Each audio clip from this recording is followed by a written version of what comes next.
Good evening. It's 8 o'clock. The top headlines tonight. 8 booster shots for the COVID-hit economy by the finance minister. This includes an over 1 lakh crore loan guarantee scheme for COVID sectors like health.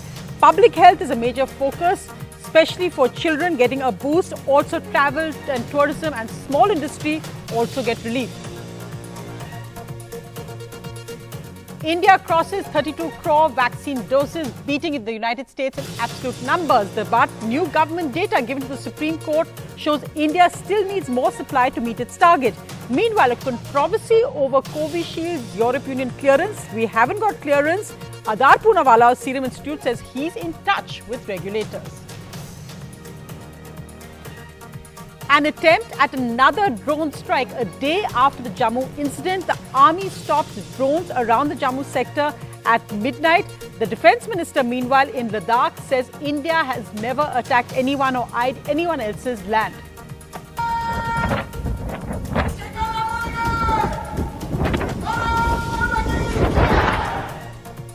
Twitter self-calls a wrong India map on its website. Government sources say there will be strong action. This, as the Commerce Minister says, e-commerce companies are showing arrogance, especially the American ones. The President of India in Kanpur says he gets 5 lakh salary, the highest salary from the government, but he pays 2.75 lakhs in taxes and deductions, saying even teachers in Uttar Pradesh get paid more. Row over forceful conversion of Sikh girls in Kashmir. An 18-year-old girl allegedly elopes the 40-year-old, but Sikh groups complain to the Home Minister of illegal conversion, as does her family. The Jammu and Kashmir police returned the 18-year-old to her family. 126 crores worth of heroin seized from Delhi airport. 2 South African nationals arrested with this heroin. They were on a flight from Johannesburg via Dubai and then Delhi. Our lead story tonight, Finance Minister Nirmala Sitharaman today announced 8 booster shots or relief measures for the Indian economy. The major focus on public health, especially children-specific, and sectors like travel, tourism and small industries. Some relief measures. The government describes it as a stimulus package. 8 such measures being announced under the category of relief. 6,28,993 crore to support Indian economy in the fight against COVID-19 pandemic after the devastating second COVID wave. First, the biggest numbers. 1.1 lakh crore loan guarantee scheme for COVID-affected sectors, 50,000 crore for health and 60,000 for others. 1.5 lakh crore emergency credit line guarantee scheme, 88,000 crore and 33,000 crore for insurance cover for 2 export sectors.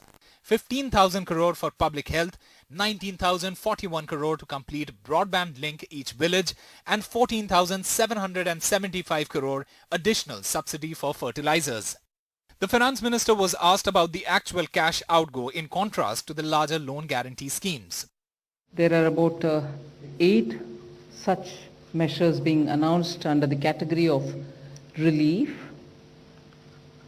4 of which are absolutely new. However, over 30% of the amount included in today's stimulus has already been announced, including 97,631 crore for power distribution reforms and 93,869 crores for free food grains till November 2021. The immediate push is 15,000 crore rupees to build health infrastructure down to the sub-district levels. ICU and oxygen beds, ambulances, labs, teleconsulting, all this with one specific focus, care for children. After reports, they could be particularly affected in a third wave. We are now providing 23,220 crores more, only focusing children and pediatric care. For small businesses, there is a push for new lending, with loans up to 1.25 lakh being guaranteed, and interest rate capped at 2% less. We aim to reach out to 25 lakh persons who are absolutely smallest borrowers from the MFI. This would be a maximum loan of 1.25 lakhs to an individual. Bureau Report, NDTV. Well, some good news there, but our other lead story, vaccinations continued their momentum, crossing 50 lakhs today. That comes after a Sunday fall. So our average right now is 57 lakh doses per day. Asking rate is now rising to nearly 99 lakhs, that's just below a crore. But one milestone crossed today is India has now surpassed the United States in its total doses, over 32 crores, but it's lagging in the 2-dose vaccination rate. But of course, they're stepping that up. So if you just look at the countries and the percentages, well, China is the most in absolute numbers, followed by India, but China has 15.5%, but India is just over 4% vaccinated. Then, of course, countries like the US, United Kingdom and European countries, Russia as well, which is seeing a rise in COVID cases at the moment. But here's the worry that in the new government affidavit to the Supreme Court, it shows that India still needs to increase vaccine supply if it wants to meet its 1 crore a dose target.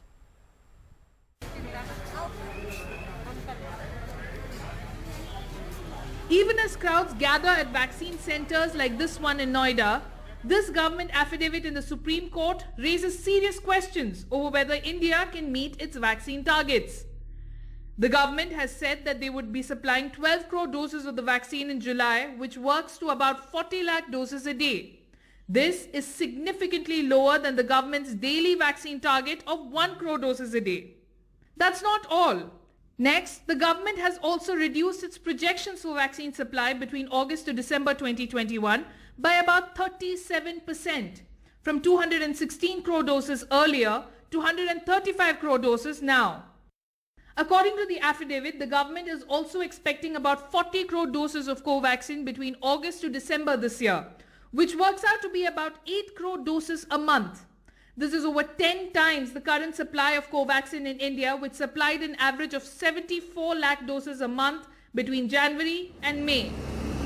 We tried reaching out to officials at the Health Ministry, the ICMR and the Niti Aayog. However, none responded to phone calls, text messages or emails. While India's vaccine numbers have picked up in recent times, we are still far off from the target of 1 crore doses a day. And now with the government's affidavit in the Supreme Court, it is unclear whether we'll hit that target anytime soon. With camera person Ashok Mahale, this is Mariam Alavi for NDTV. Meanwhile, in other news, a huge controversy now over whether Covishield will be accepted in Europe because, of course, latest guidelines there from the European Medical Agency says that they have no application from Covishield, though the AstraZeneca European version is actually cleared. So Adar Poonawalla of the Serum Institute has said that he hopes to resolve the matter soon. He knows that lots of Indians who've taken Covishield are facing issues with travel to the EU and says, I assure everyone I've taken this up at the highest levels, hoping to resolve this matter soon, both with regulators and at a diplomatic level with countries. Well, moving to some good news on COVID data, India has now less than 1,000 deaths, 979 in the last 24 hours. That's the lowest since April 13. So hopefully we will continue to see that dip in COVID deaths as cases also are down. Let's just look at the latest data. Well, cases in the last 24 hours are just over 46,000. That's down 7.7%. But remember, this is on Sunday, so testing is usually less. Deaths are down as well. Tests are down by 11.6%. The daily positivity rate is up very slightly. So overall, the trend is declining. And one of the major focuses for many states is getting students back into colleges and schools. In Bengaluru, the big focus now is getting college students, 18+ group vaccinated, and they've crossed a landmark of administering 50 lakh doses of the COVID-19 vaccine. 21-year-old Ume Afsha is a BCom student at this women's college in Bengaluru. She is one among hundreds of college students lining up to get their COVID-19 vaccinations. The state government has said that offline classes can start once the vaccination of students over 18 and college staff is done. Vaccination is important for each and every one person, because if everyone is vaccinated, the COVID is lesser than we think. So it is good to vaccinate each and everyone, because we have to face our exams and we have to pass our degrees. So it is good to take vaccine and recover to the colleges. It's a great day to tell you and announce that Bangalore alone has inoculated about 50 lakh people today, where about 40 lakh people have got both the doses. And now we are also trying to vaccinate and prioritize the students who are undergraduates. A big focus of Karnataka's vaccination program will now be college students and college staff and faculty.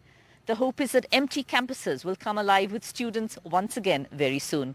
But that, of course, also depends on the overall situation, with a third wave expected fairly soon. The state government says it will have enough vaccines for all of this. Colleges had earlier opened for physical classes between the first and second waves of the coronavirus. The hope now is that vaccination will make the difference this time round and help to keep the students on campus, even when the third wave hits. With DM Kumar, Maya Sharma in Bengaluru for NDTV. Vaccinate, vaccinate and vaccinate. That's the big focus needed for India and especially students right now. But let's move to the other big headline. Well, Defence Minister Rajnath Singh in an important visit to Ladakh. Well, today he and soldiers also had this rousing cry, a message, of course, to China, whose intrusions in eastern Ladakh are still a major issue.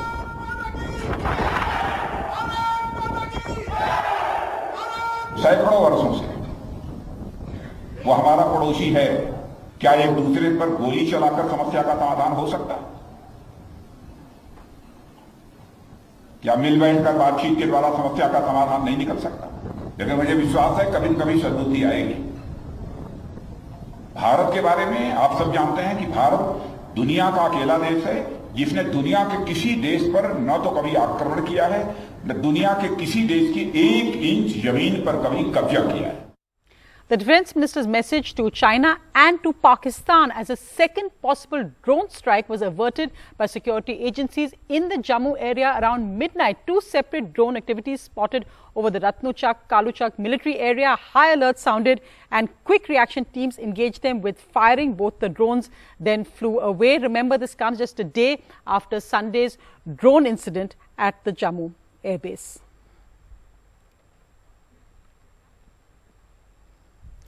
India successfully test-fired the nuclear-capable Agni Prime ballistic missile, which is a more advanced version of the Agni class of missiles, from a location off the Orissa coast on Monday morning. So again, an important exhibit there of India's missile powers.